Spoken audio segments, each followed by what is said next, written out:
Hello and welcome to another video and podcast from Fantasy Football Scout. My name is Joe and today I'm joined by Mark, aka the FPL General, to look ahead to Game Week 28. Strikers are on his mind and mine as well, with some key names missing out in Game Week 29 and also Game Week 28 as well following the FA Cup. There are lots of good options still available though. Plus we'll see how we got on in Game Week 27. Welcome Mark, how are you? I'm very well, Joe. Good to be back for another video. It was a nice weekend. It was my little man's birthday, so completely swerved social media, no football to keep an eye on, and then checked Sunday night, Monday morning, and it was absolute carnage from the FA Cup game. Yeah. So did not expect. I don't remember an FA Cup weekend having so many injuries and suspensions. So yeah, interesting week ahead now for a lot of people. I think a lot of plans will be changed because of that. Yeah, totally. I mean, for me, my Game Week 29 was reliant on Cunha as my captain. That can now no longer happen. And also, the way the FA Cup games are going, luckily, my team, Brighton, won. For me, as a Brighton fan, unluckily, as an FPL manager, that means that Newcastle are unlikely to double in 33. So that's going to present a big... So we'll talk about chip strategy, but I don't know about for you, but for me, I had planned to wildcard 32, to bench boost 33, free hit my way out of it 34, back to my lovely team in 33. But with 32 wildcards, you cannot stock up on the teams that are doubling in 32, Newcastle and Crystal Palace, because they might not, very unlikely to double in 33. So then that suddenly presents lots of options. Do I use a free hit now in 33? Could you use bench boost elsewhere? Do I have to wildcard in 31 instead and use transfers? Anyway, there's a lot going through my mind. I don't know about you. Yeah, I think the good thing is time is probably on our side when you look at the upcoming schedule. I think there's only 2 game weeks in March. We've got these 2 game weeks coming up over the course of 2 weekends, and then we'll have the 2 week break. And even after the 2 week break, it's not a weekend deadline, it's a Tuesday deadline. And I think the FA Cup happens just beforehand. So again, I'm just not really worrying about it too much. I might do a lot of FPL content but when it comes to the fixture stuff, I'm like a lot of other managers and I just get a headache looking at it and thinking Yeah. about it. So I'm just waiting for things to settle down and someone else to tell me what's the best approach. Yeah, I'm very similar with that. One thing I'm not planning to free hit in 29, and I'm aiming to keep it that way because I've got a feeling I'm going to need my free hit somewhere down the line. And I don't know about you, but we might come to your sort of firmer plans, particularly for 29, because I imagine that's got to be in place soon. Yeah, that Anyway. was always I've always had a loose kind of plan of I didn't really know which way I was going to go with free hit 29 or not, and that was one of the reasons last week I went for Jared Bowen instead of Munoz just to keep that decision open until this week. And I think I'm probably leaning towards not free hitting now. I do think in an ideal scenario, most teams will probably benefit from having it at a later date, particularly maybe after the wild card. So I think I'm currently on 9 players for the blank. Now, they're not all very good players, but I've got 2 free transfers to come before that. And just little things like Cunha now being suspended. He was going to be a key part of a free hit if I went there. So yeah, leaning towards not free hitting, even if it means only having 9 or 10. I just noticed before we go on that I put my own rank on your rank as well. Now, you are not 71k in the world, I am, with a red arrow. But what is your rank? Just remind people, because I'm hoping I've got the other slides correct. Yeah, small red arrow from 24k to 27k Okay. in the most recent game week. Okay, so bear that in mind, everyone. Mark is not on 71k. He hasn't dropped that dramatically. He's on 27k. Not yet. Not yet. Not yet. That's yeah. You haven't dropped. Yeah, your worst game week. Not yet. Okay. Yeah. Just a reminder: do press that like button. Does help us out. And do remember to subscribe. Keep up to date with our latest videos and podcasts. Okay. Let's see how you got on to achieve. Yes, 27k. I've got you here on the rest of the slides, which is good. So you got 55 points. Red arrow, same as me. Red arrow. Yeah, it was a funny game week. I did think it was not going to be good, and because a lot of teams were playing against each other, and so it transpired. I didn't expect it to be quite so bad, though. Yeah, I didn't expect a red arrow after dodging the Palmer captains the first night. I think it was Yeah. Tuesday night because I went Salah, which was slightly against the grain, at least on social media. And I definitely got away with one when you look at the numbers from the Chelsea game with Palmer. But yeah, a couple of things went against me. Isak being out, and I got a Consa 0 pointer off the bench when others did quite well with, Sarr and Yeah. Joe Pedro's and a few others. Clivert's on the bench, for example, who was in my starting 11. So the auto subs didn't work in my favour, but they have done earlier in the Yeah. campaign, so not complaining too much. And of course, there was still a few assistant manager chips active, so you're always, looking at a red arrow when there's a fair few of those active as well. But overall, I'll always take a small red arrow. I brought in Jared Bowen for Anthony Gordon with the free transfer. So at least I got that part Yeah. right. And now Gordon is suspended, so that helps. Yeah, decisions to be made on Isak, which we'll talk about later. Trent Alexander-Arnold and Gabriel did well in defence, but they did lose bonus points towards the end of the game week. Clivert did the business, happy to be on. I think the best Bournemouth midfielder. Yeah. And yeah, probably some decisions to come soon as well with the likes of Palmer, Salah, if I wanted to accommodate some other expensive players like Erling Haaland, for example, or even a Bruno Fernandes. So Yeah. it's team is I think I've been lucky with the FA Cup stuff. I've swerved most of the issues there, so I feel quite fortunate there. It's just Isak really that I'm concerned about.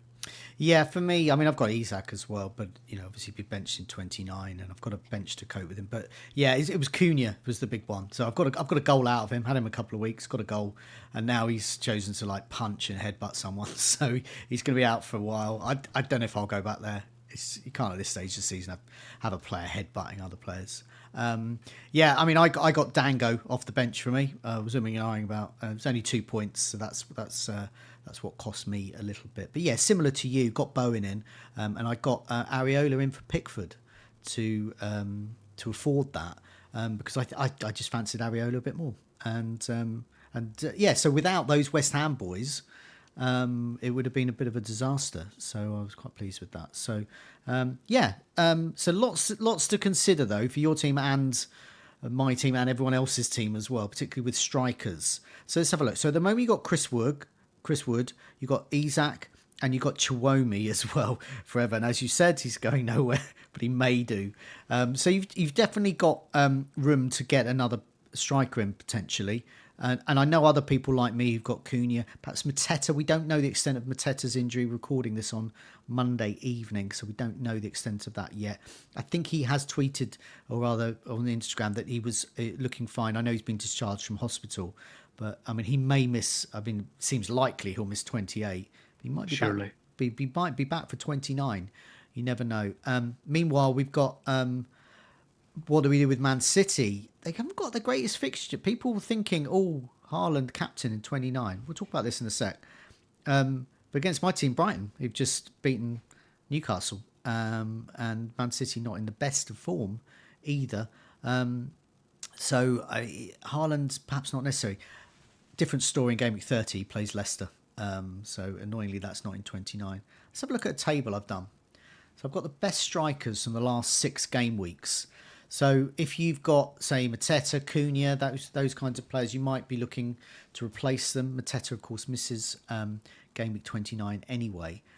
So we'll go down the list. I've sorted this by minutes per expected goal involvement. I've kept Mateta in, even though it's very, very likely he'll miss 28, I would imagine.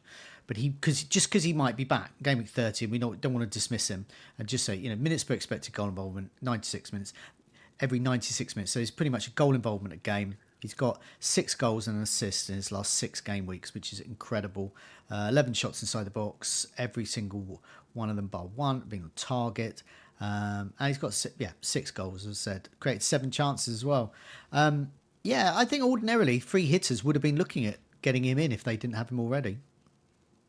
Yeah, I kind of flirted with the idea a couple of times recently of getting him in. I think my 3-5-2 structure kind of probably was the main reason why it didn't happen. I didn't want to lose Chris Wood, didn't want to lose Isak either. So it wasn't easy to get there, but it's transpired that, he's been absolutely fantastic and unfortunate timing on the injury because there's still a few good fixtures coming up as well. So I wish I had him. But again, the fact that I think he probably will miss the next game week. And it probably just makes things a little bit easier in terms of decisions of where to go if I do go for another striker. But I will be, he'll be right back on my radar as soon as he's back on the pitch. Yeah, definitely. Next player is Haaland. So he's actually on quite good form at the moment. I think he's getting an attacking return pretty much every game for the last 4 or 5 game weeks. Even against Plymouth, where he should have put his chance away, he still managed to compose himself. And I know it's Plymouth, but nevertheless, Plymouth had been doing well in the cup. He composed himself and then did the cutback pass to De Bruyne, so came out with an assist for that game. I know that's the cup, doesn't count for us in FPL, but it just shows that he is in form. But it's that price tag of 14.7, and a lot of us without Haaland don't really have the structure to accommodate him without ditching someone. I'll read out his stats. Minutes per expected goal involvement every 104 minutes, so that's pretty much a goal involvement a game. He's got 4 goals and 2 assists, 6 attacking returns, 6 game weeks, brilliant. 11 shots inside the box, 10 on target. So he's got really good underlying stats, good actual stats as well. For me, the only way I can get him in is probably to take a hit. I'm going into Game Week 29 with 2 transfers. Probably to take a hit, though, to do Cunha, and Palmer would have to go, and so would Alexander-Arnold, who's not playing. And so that's the level of restructure that's needed, and that's just with 1 hit. That's if I was that desperate to get Haaland in, and I don't know if I am. He's 14.7. So, yeah, a few questions there for you. Would you consider getting him in Game Week 29? Is he actually worth getting in, considering he plays Brighton, considering his huge costs, and considering who has to go, and also considering there's a guy we'll mention in a bit who's at the bottom of this list, which is the bottom of the list of good players, who's half his price and from City. Yeah, Erling Haaland, I think this was always going to be the period where we were going to start thinking about him again, especially those who've been without him for a long, long time, like ourselves. The 29 and 30 fixtures are attractive. They are, captaincy fixtures. And I'm not going to say a perfect storm, but there's things happening that are making people tempted to go there. You've got slight doubts over Isak, over the cup finals coming right afterwards. Am I protect them, etc. He's got the blank. You've got Cole Palmer, who's not doing much. He's got a great fixture this week, but then afterwards, is he essential anymore? Maybe not. And then some people will sell Salah as well because of the blank and look to go back later. I don't think I'm going to do that. You mentioned Trent. I don't really want to do that either. So you've got to, if you want to get Erling Haaland, you've got to make a tough decision or 2, maybe even 3. And it's certainly easier if you've got more than the 1 free transfer that I have. But I think everybody should probably look at it this week. Just, how feasible is it for you to get Erling Haaland with captaincy in mind? And if it's not major surgery and loads of hits, you should certainly, at least consider it, because on paper, fixtures, it makes sense, especially when we won't have Salah to rely on for captaincy in Game Week 29, and captaincy is so important. And a lot of people will probably wildcard shortly afterwards anyway, those who still have it. So you can redistribute the funds then at that point. So I haven't done so yet, but I will be looking at it this week, and it's probably, Isak out to Haaland, and then finding money somewhere. But it's not going to be Palmer before his fixture in 28. So it might be a case of waiting until Game Week 29 for Erling Haaland. But yeah, more interested in talking about his teammate later. Yeah, as I said, I'm actually interested in Haaland 30 because he played Leicester there. I'm not really interested against Brighton. Nevertheless, if I did get him in, I'd be wanting to captain him probably. But then there's Chris Wood there, who plays Ipswich. And I think that would be so annoying. You get him in knowing you could have got Marmoush, who might score, and Chris Wood could be captained. And this going back to what we did in Game Week 10. We got rid of Haaland for this reason. We got rid of him because we were captaining him each week. He was maybe getting a goal, maybe blanking, and we were missing out on all those other captaincies. And that's what Haaland brought me. So I think I'm tempted not to. If I did, Isak might have to go as well for him. But I think I'm more minded towards Marmoush myself. Let's mention him now. We'll mention some of the other names, but let's go with Marmoush, because I think for a lot of people in 29, they play Nottingham Forest in Game Week 28. That's not a great fixture for City attackers. Game Week 29 against Brighton, still not that great. Leicester, Game Week 30, very good. But nevertheless, there's teams blanking. I think one of Haaland or Marmoush is going to come into my side. Marmoush, 7 million. He's got 3 goals, all in one game. He's basically got a 17-pointer in one game. He's only played like 4 times. No, he's got 5 starts, blanked in the other ones. His minutes per expected goal involvement is every 208 minutes. He's got 4 shots inside the box, 5 shots on target, so he's shooting from range on target as well. It's such a small sample.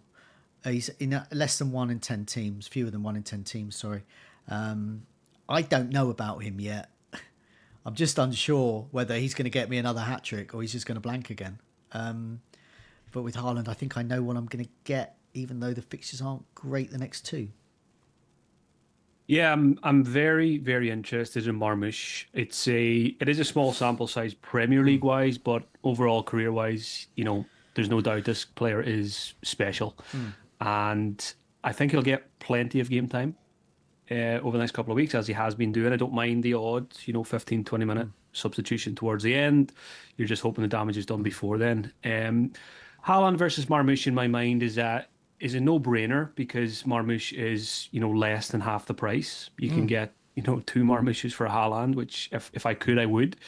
Yeah. But more so, it's probably if I want to attack Manchester City over the next couple of weeks, then I think I prefer a Marmoush plus a Savio or plus a Gvardiol rather than, hamstringing the whole team for getting, to get Erling Haaland in. Yeah. And I probably would just gamble on a Marmoush captain if I had him. If I was confident he was going to get the start, I would happily do that as a bit of a punt. So, yeah, I at this moment in time, I don't see myself going Erling Haaland because of the price and my team structure.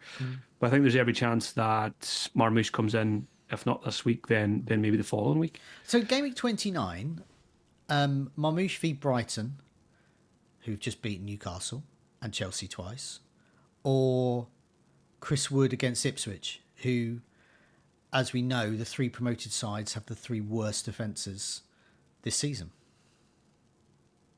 Captaincy you're talking about. I'm just having a quick look at the other fixtures as well. There really isn't much for captaincy now that Cunha's out of the picture. Yeah. You've got the Bournemouth-Brentford game, which could have goals. You could look at Bumo, Kluivert, etc. Arsenal-Chelsea, don't really fancy that one. So, yeah, I mean, Bruno Fernandes, if you have him against Leicester, but I don't know if he will be in my team at that point. So it probably will come down to a Chris Wood versus a Marmoush or something like that. I'd be minded to say Chris Wood, just for the security of minutes, etc., penalties. Yeah. Probably would captain Chris Wood over Marmoush. But, I mean, if Marmoush goes and has a good game of 28, then I think you'll see a bandwagon. Okay. And, he won't just be purchased by a lot of people. He'd probably be captained by a lot of people as well. Yeah, I think that's it. The reason I ask is because, I mean, not just my bias as a Brighton fan, but also I think when we need a Man City player to step up is game week 29. And there's a feeling like because we need them, we want them to step up if we're our FPL teams, that they will. And then, but we're not looking quite at the fixtures there. And that's why I phrased it in terms of who is better, Marmoush and Haaland or Chris Wood. Chris Wood's playing a promoted side. Now, I did a whole video over the weekend about targeting the promoted sides, which sounds silly, but it's not something we're actually doing a lot more. And we perhaps should be. We should be looking at teams that are playing Leicester, Southampton and Ipswich, which is why I was talking about them, Man City in game week 30 much more. But yeah, I just think it's interesting. And I think it's an interesting thing to look at about Man City. We want them to do 129, but that's not necessarily going to be the case there. Yeah, certainly. I know we're talking about forwards now, but players like Savio were on my mind as well because they are pretty cheap. And City have been a funny team this year, but to me, from this point on, it feels like a good time to trust them a little bit more. Just going in the hunt for Champions League qualification and finishing as high in the league as possible, etc., etc. No distraction with Champions League midweek or anything like that. So, yeah, I like the timing on Manchester City assets, and it feels like Marmoush, Savio are pretty good for game time. We even seen Foden get benched recently, and of course there will be times when these guys get benched as well. But overall, long span of 7 or 8 game weeks, I expect plenty of minutes from them. Yeah, I like looking at Savio too. So you can get Savio and Marmoush, both of them. Possibly and some change left over instead of Haaland. Yeah, instead of Haaland. So that's what I'm looking at possibly. Chris Wood's next. So he's not in a lot of teams. There's still some non-believers out there. This could be the moment. I'm starting to see that on social media. Cunha owners who don't have Chris Wood moving to Chris Wood. To me, that seems like a no-brainer. He looks like the best captain in game week 29. You can get him in now. You can score against anyone. The fixtures are, I'm just trying to find Nottingham Forest. So Man City, then they've got Ipswich, Manchester United, can easily score in that game. Aston Villa and Everton. So pretty good there. He has 7 attacking returns in his last 6 game weeks, 9 shots inside the box, 7 on target, 7 goals. That's what he does. So yeah, I mean, we could probably skip over him because we both own him, but I personally would just advise anyone who hasn't got Chris Wood to get him in if they've got Cunha. Yeah, very simple. If you don't have him, just make sure you have him in 29 because it's Yeah. Ipswich and he's going to be captained. And if you don't have him and he does well, it's going to hurt. So yeah, don't need to overthink that one. Gakpo's next. So this is probably for the free hitters. He doesn't play in 29. If you're free hitting in 29, because in game week 28 he plays Southampton at home. It literally doesn't get better than that. That is the best fixture any team can have all season. That's no guarantee that that player will score a hatful, but what I know that Liverpool will annihilate them because the gulf between Liverpool and Southampton is absolutely vast, not just in the table but just in reality. And so I think Gakpo could be a good player to actually bring in if you think he's going to play that Southampton game. And I think that's the main thing, really. He's had 7 shots inside the box, got 4 attacking returns. Last 6 game weeks, he's in 1 in 10 teams.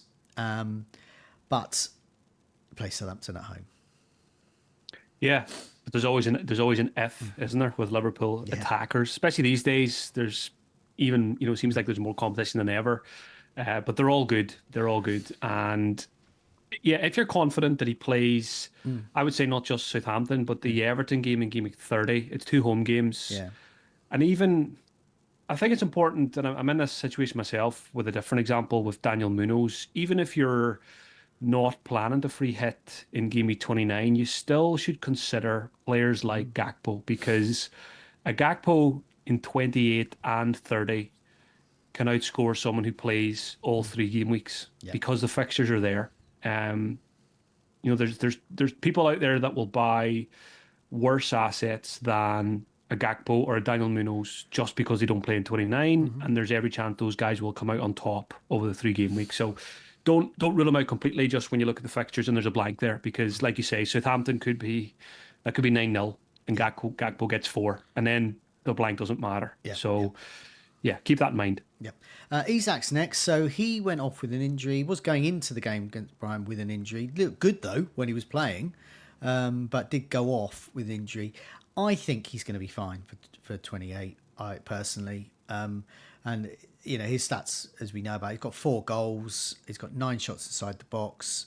His minutes per expected goal involvement every 138 minutes, which is just very similar to Gakpo's. I think he's in most teams. I think it's more a question of, do you get rid of him? Personally, I'm just going to keep him because I know I'm going to want him from game week 30. He's a transfer that I'm going to want to make back in. I still don't know what I'm doing with chips. I just know I'm going to want Isak. So I just think the best thing for me is Isak, Salah are just going to stay on my bench in 29. I'm not going to mess around with them. They're too good. I haven't got any value tied up with him, really, because I was a bit late to getting him. That's not an issue. It's just more the use of that transfer. It's just 2 transfers, get him in and out. I think transfers are really precious at the moment. Yeah, that's the key. Game week 30, Isak home to Brentford. Game week 31, Leicester away. If you're not planning to wildcard until a later date, then you do want to try and carry him through. But I've got Wood, I've got Isak, I've got Chiwomi. So how on earth do I actually get some of these exciting strikers that we're talking about on the table? Where does Marmoush come in, for example? Obviously, it's the Chiwomi spot. That's the obvious one. But it's not straightforward to go from a 4.5 to a 7, for example, in terms of price. So, but I'm like you, I would like to hold Salah and Isak in particular for game week 30, 31. So that, maybe Trent is expendable.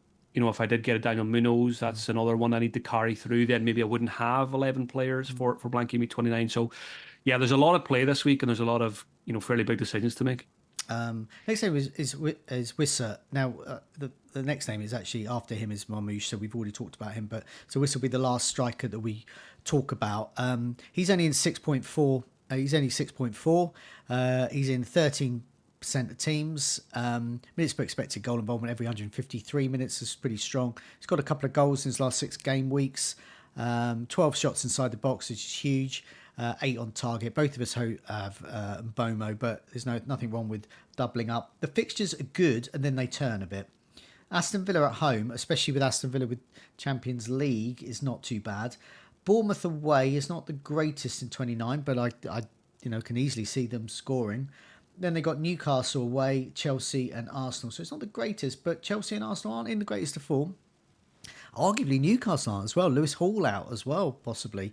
So I think there's scope there to get Wissa in. And I think in your case with Chimomi, that's not a massive stretch, is it? It's like 1.5 difference. Yeah, roughly 1.5, and I've got 1.4 to spend. So there's your issue. But Wissa, I think I'll get the Game Week 38, and it'll be one of those where I'll be thinking, what a great season Wissa had. Why did I never own that guy? He's one of those. But I think as we get closer to that fixture run of 30, 31, 32, I don't like it as much. I think, last week or the week before, people who got on did well. But yeah, I don't see myself going there. Just look at those fixtures. No.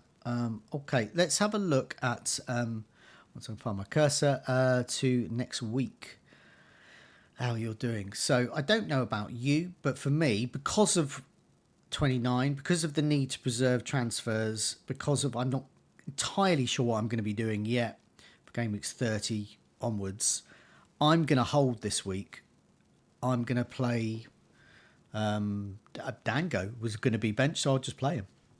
In my case, do you want to just go through your team, what decisions you've got, and how far you are like with me in terms of actually just holding a transfer this week? Yeah, I think that's overall sensible advice for most people this week. If you can hold a transfer, do, because we're going to learn a lot as we get closer to Game Week 29, Game Week 30. Game Week 30 in particular, I think we'll find out a lot more before that. So having as many transfers as possible is just a very sensible approach. I only have one free transfer, 1.4 in the bank. Team at the moment for Game Week 28 is Pickford, Trent, Gabriel, and Castagna. So it's a choice between Castagna, Mikalenko, Konsa, which is all kind of flip a coin territory. Midfield of Kluivert, that's fine. Captain Salah against Southampton, easy decision. Bowen, who's fairly new to the team, Mbumo and Cole Palmer. So that midfield will not be changing this week. Up front, Chris Wood plays Manchester City, but he's got Ipswich the week after. And then Isak's flagged, but like you, I think he'll be okay.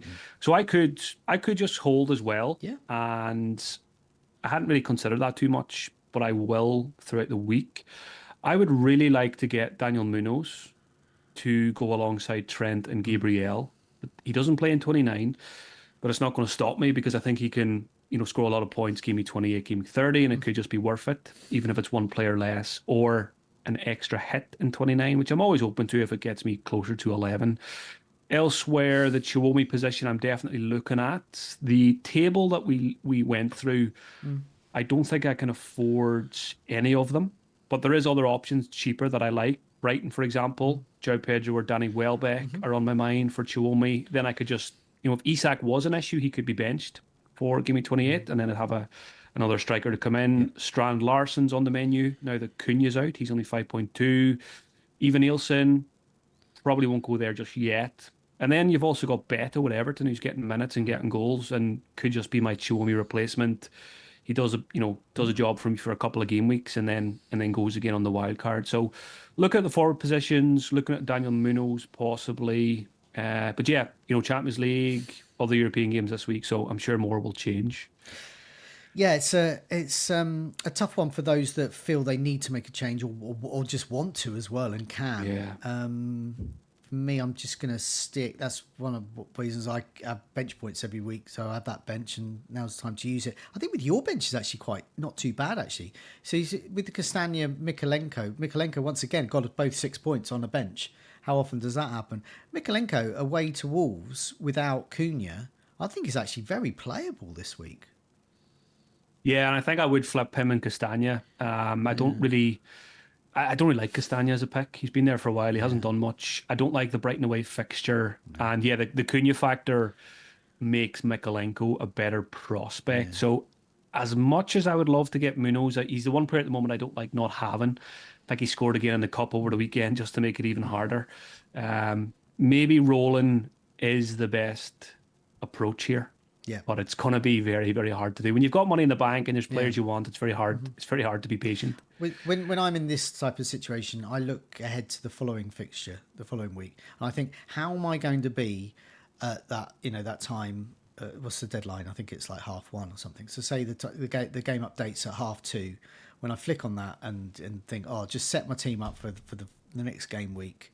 How would I feel with money in the bank and 2 free transfers, looking at transfers that need to be made because I've got a number of blank players? How would I feel then? And how would I feel with just 1 transfer and no money and still transfers to be made? And I think I'm looking ahead. I know people should look at the game week ahead of them, but sometimes I feel like I'm looking at the game week ahead of the next one. Yeah, it's a sensible thing to do. And again, the more I look at this team, stick Mikolenko in there for Castagna. Isak, if he plays against West Ham, I want him, and I want him after the blank. So just write it through, and having 2 frees, then I can really decide on players like Haaland, Marmoush, etc., which way I want to go with Manchester City. Is it even a Gvardiol situation? And plenty of other targets as well. So yeah, if nothing else goes wrong midweek, which is unlikely given what just happened in the FA Cup, then at the again deadline in 5 minutes, what would I do? I'd probably just roll. Yeah. Let's have a look at the fixtures, because this gives us a chance to sort of see what the state of play is at the moment. Just done up to 28 to 32, because we don't know what's happening in 33, 34, but we've got a bit of inkling of what's going on. This shows that in general, Wolves have the best set of fixtures, but they don't have Cunha. So the Wolves are the best fixtures, but without their best player. So I'm going to dip them down in my head. Newcastle are next. Once again, they're going to be without one of their good players, and Anthony Gordon, who decided to throw a Cunha in the middle of the match. So West Ham, Brentford, Leicester, Manchester United and Crystal Palace in the double, both at home, those two latter games. I think that's great. Bournemouth, this is why we've got Bournemouth players and we're still stocking up. They've got Tottenham, Brentford, Ipswich, West Ham and Fulham, great fixtures. Crystal Palace, while you're talking about Munoz and while we're concerned about Mateta, they've got Ipswich. I mean, this blank's really annoying. Got Ipswich at home, blank, and then Southampton away, brilliant. And then Brighton at home, because it's the derby. You don't know what's going to happen in that one. Tough double, though. I'm not too keen on Crystal Palace investment with City and Newcastle away. Tottenham, strong fixtures actually. They've got Bournemouth at home, Southampton at home, and their away matches were Fulham, Chelsea. Tottenham is always a bit spicy, and then Wolves as well. Meanwhile, Fulham's fixtures really drop off a cliff. They got Arsenal, Liverpool, they got Bournemouth in the mix as well.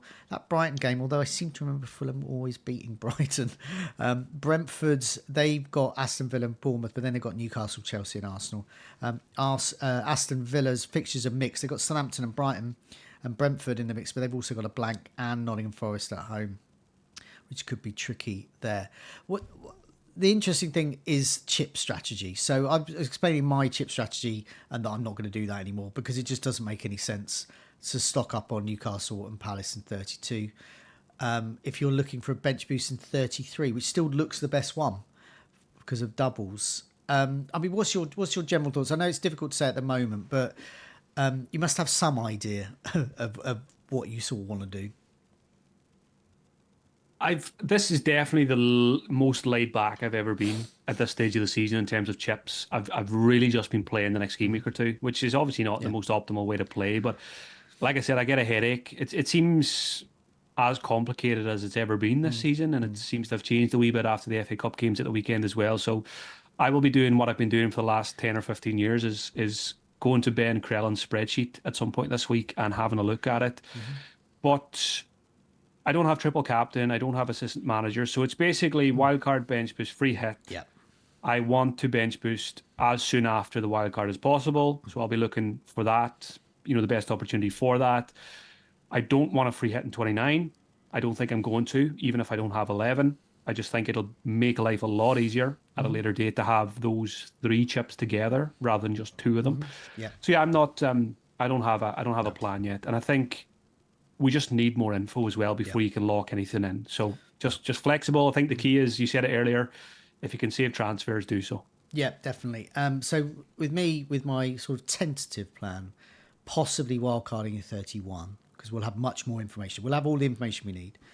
And then 32, look at the double with Newcastle and Crystal Palace. But as I said, I don't like Crystal Palace's double, Man City and Newcastle.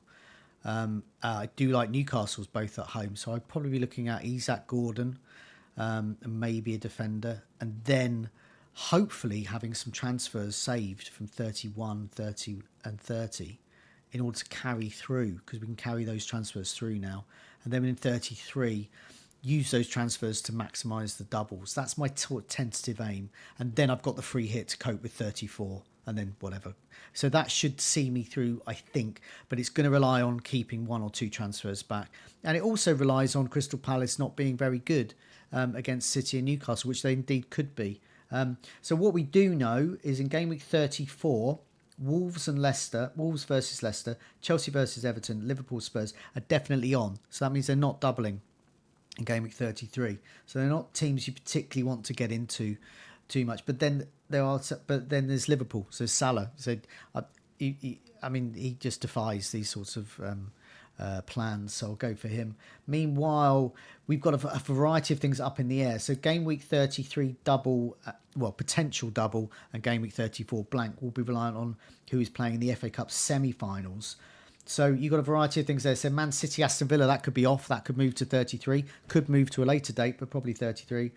But that's going to rely on Man City beating Bournemouth or Aston Villa beating Preston North End. So that's probably very likely to happen, that one. Brighton beating Nottingham Forest or Ipswich. Nottingham Forest and Ipswich are playing tonight. So we don't know which one of those that is. Nottingham Forest just hammered Brighton, but then Brighton are hammering better teams at the moment. So you don't know. Southampton against Fulham. That's going to be relying on whether Fulham can beat Crystal Palace. I couldn't even call that one. Both great teams at the moment, Fulham and Crystal Palace. Bournemouth against Manchester United could be off, but that's if Bournemouth can beat Man City. So that's unlikely, you would imagine. And it's just up in the air, as you said. So there is a lot to be said about just being relaxed about it. I'm laughing here because I need to just go down and get two more headache tablets after what you've just read through. It is confusing, but what I do know is my tentative plans is I know that 33 is going to have doubles, so I'm going to want to play my bench boost then. I know 34 is going to have blanks, so I'm probably going to need a free hit then if I've stocked up on 33. And then in 32, there are some doubles, and I'm going to want a bit of them. That's what I do know. But we don't know what teams are going to be involved. We can probably hazard a guess. It's likely to be Man City having a double in 33. So you're going to want some of them. So that's why I might get them on my wild card in 31. But they play 31 Manchester United, which is a good fixture for Man City, I think. So these kinds of things. But yeah, it hurt in my head. It's hurting your head. Yeah, I think people like us who have a wild card, we can be laid back about it because we'll just wild card and then figure it out because we'll have the information. So that's why I've just been, just ignoring it for now and there'll be a shock or two. There's always a shock or two that will change things. Yeah. So don't sweat it. Yeah, don't get bogged down too much in what might happen because things will change. Okay.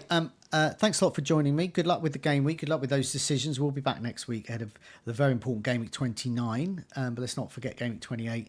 In the meantime, there's plenty more videos and podcasts coming up this week. Lots more team reveals, things like burning questions, scoutcasts, that type of thing. But thanks a lot for your time. Good luck with the game week, Mark. See you soon. Cheers, all.